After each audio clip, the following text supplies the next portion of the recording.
लगेगी आग तो आएंगे कई मकान जद में, यहाँ सिर्फ अपना मकान थोड़ी है।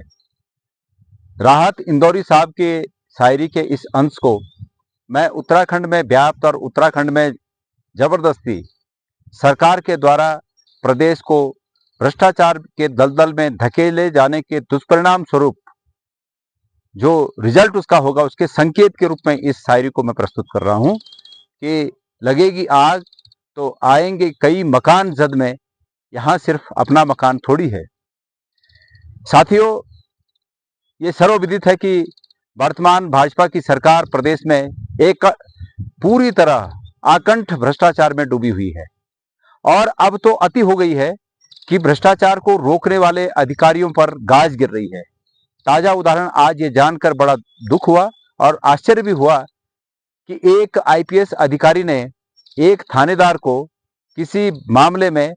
रिश्वत लेते हुए पकड़ लिया और पकड़ने के बाद उस पर कार्रवाई करने की अनुशंसा की होगी, कार्रवाई की होगी,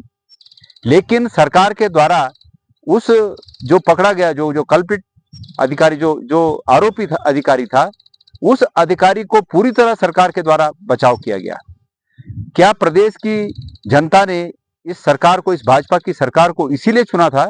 कि वो अपराधियों के साथ खड़ी हो, वो भ्रष्टाचारियों के साथ खड़ी हो और ऐसे ऐसे रिकॉर्ड बनाए ताकि पूरे देश में उत्तराखंड भ्रष्टाचार में नंबर 1 आ सके। बनाया तो सरकार इसलिए था कि वो लोगों के हितों पे का ध्यान दे, भ्रष्टाचार को खत्म करे। जुमला उनका है कि जीरो टॉलरेंस, लेकिन करतूत ये है कि एक अधिकारी को, जब एक वरिष्ठ अधिकारी ने, आईपीएस अधिकारी ने किसी अधिकारी को इस तरह रंगे हाथ पकड़ा तो उस पर कार्रवाई करने के बजाय उसका संरक्षण किया जा रहा है और नतीजन उस आईपीएस अधिकारी को,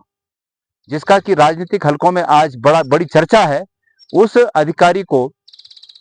नतीजतन अपनी इंसल्ट महसूस करते हुए अपने पद से रिजाइन देना पड़ा,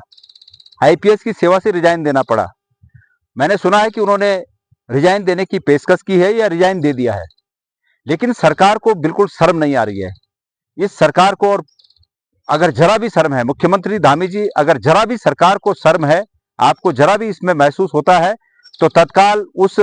आरोपी अधिकारी पर कार्रवाई करें और जो आईपीएस अधिकारी इसमें रिजाइन करने की पेशकश उन्होंने की है कि भाई ऐसे में तो फिर हम काम ही नहीं कर पाएंगे, उत्तराखंड कहाँ चला जाएगा,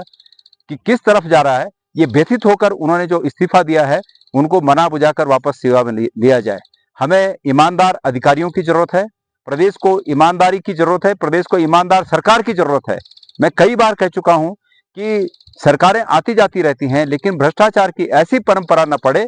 कि आने वाली सरकारें भी उसको एक नजीर बना दें कि ये तो होते रहता है। इसलिए मेरे साथियों, मैं आप लोगों से भी कह रहा हूं कि आप लोगों की भी प्रतिक्रिया, इस वीडियो को देखने वालों की प्रतिक्रिया और सरकार के इस